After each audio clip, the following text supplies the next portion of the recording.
do? Anybody have brothers or sisters? Do you ever fight with your brother or sister? Yeah, so do they. But because of that, we do some training with these guys, and that's what you're seeing right now. You're seeing Josh and Richard asking them to target or stand up or lay down. That's all part of our husbandry behaviors. By having him stand up, not only does he look impressive and look really big and shows off his 7-foot tall length there, but it also gives us a good chance to look at his front feet, the bottoms of his front feet, and it also lets us look at his stomach. And sometimes they will get into, or they will scratch each other, or they'll have wounds on their stomach or their feet. We want to be able to monitor that as well as we can to judge whether or not we're going to have to sedate them to stitch something or put ointment on it or something like that. A lot of the cats actually will allow us to do various things like that. We had a Jaguar here who actually got a cut on the bottom of his foot. Because he was trained to present his paw on command, we actually were able to put liquid bandage on the cut for a period of about 6 days. We did it twice a day. It actually healed up the cut and meant we did not have to sedate him just for a foot pad injury. We actually try to do training to allow us to do as much as we can with the cats awake. Now we work protected contact. We don't ever go in with them. Nobody goes in with these cats. They will hurt or kill somebody. So there's always a barrier between us and them. So you have to get a little bit more creative. You can't just walk in like your dog. You can just take your dog to the vet. Put them in the car, drive them to the vet. You can restrain them by holding onto their collar or something. We can't do that with these guys. They would actually kill us, and we kind of like to be living. So we try not to do that. So instead, the vets actually have to come down to us. We do have some animals that are crate trained. We can ask them to go into a crate. They go in, we close the door, we lock it, we can drive them up to the clinic. We do have a clinic on grounds here. But the larger cats, such as tigers, the vets actually come down to us. And in those situations, in the past, what we would have to do is we'd have to get out a dart gun. The vets would actually have to dart the animal in order to sedate them, in order for us to get a look at them. Well, the dart gun is scary. It made the vet not be a very nice person. The cats would be scared of them. And the cats wanted nothing to do with the vet. So when the vets came down later, the cats wouldn't do anything. They would just be in the corner or they would be acting aggressive towards the veterinarian. So now, instead of doing all of that, what we do is we actually train our cats to accept injections. How many people like to go to the doctor? Anybody like to get shots when they're at the doctor? You do? You done? Really? Why? Just because? Alright. There's nothing wrong with that. Our cats actually don't usually like to get shots, but instead of, but we don't actually, let's see, how can I do this? They don't actually like to get shots, however, we make it worth their while. So if you didn't like to go to the doctor, but every time you went to the doctor and you got a shot, you got a stuffed animal or a toy or ice cream or something good, you might be more inclined to go more often, right? Maybe? I would. Well, it works the same for the tigers.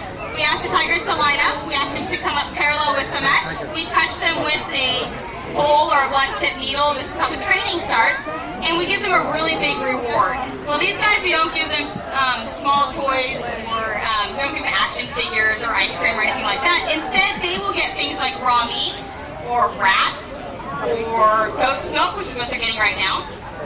Over a period of time, they decide, well, you know what, it's not so bad getting poked by a needle because I'm getting something really good afterwards.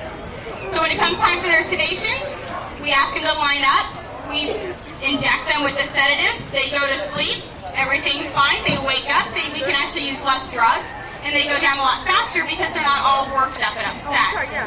And then when they wake up, they kind of have a headache, and then they usually will get food that evening or the next day. It's worth their while. This works for vaccinations as well. We no longer have to sedate our animals just to vaccinate them because they are trained for injections. We can ask them to come up, we inject them with the vaccination, we give them a really big reward, and everything's good. Now they are also scale trained, which is also important because we need to manage their weight in captivity. These guys in the wild would be doing a lot of walking around, roaming, hunting, looking for other tigers, like for breeding, maintaining their territory. Well, here in captivity, they don't really have that far to roam. They get their food on a regular basis. So they kind of have a tendency to lean towards the overweight side. There are two of them. But we can actually manage their weight because they're step on a scale for us. We ask them to step up on the scale, we get their weight. They all have target weight ranges. We know what area, what range they're supposed to be in. If they're a little heavy, we reduce their diet. If they're a little light, we increase it. These boys both weigh about 280 pounds. And they're actually small tigers, believe it or not. Yep, Siberian tigers can get up to 500 pounds. So these guys are they're about half that size. And also these boys, if anyone's interested, they eat 12 to 15 pounds of food each, 6 days a week. On the 7th day, they get bones. So, What? they get bones, raw bones, usually cow leg bones. Yep.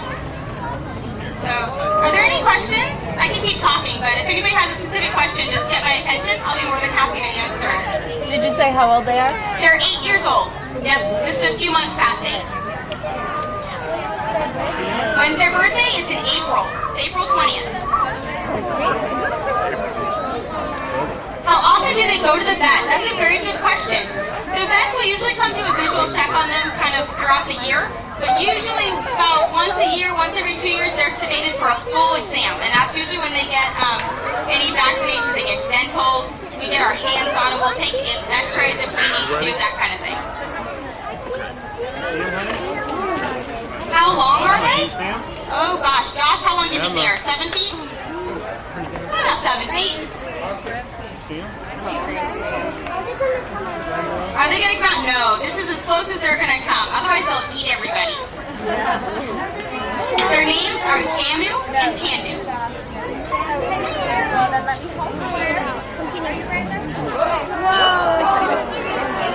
Here's another interesting fact. Everybody sees the stripes on the tiger, right? That's kind of what makes him a tiger. That stripe pattern is also what makes that particular tiger Pandu. The stripe pattern is like a human fingerprint. It's individualistic for each tiger. It's also a skin print, so if he were to go bald one day, he would still have his stripes. He would still be have that pattern which identifies him as Pandu. Another question? How do they what? How do we catch them? They were actually born in a zoo. So they are not a wild born animal. Thought I heard it. How old can they live? They can live 15 to 20 years in captivity. In the wild, it's usually about half that.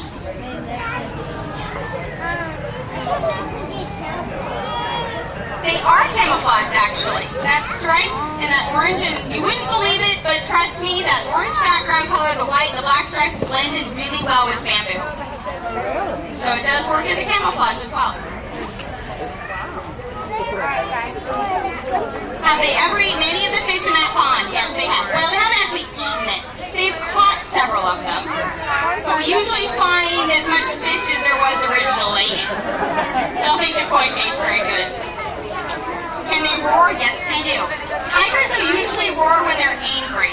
So if they're mad about something, they'll usually start fighting and they'll roar then. While lions, as an opposite, lions roar to communicate. So they're not always roaring when they're angry. But these guys, if they're angry, they will definitely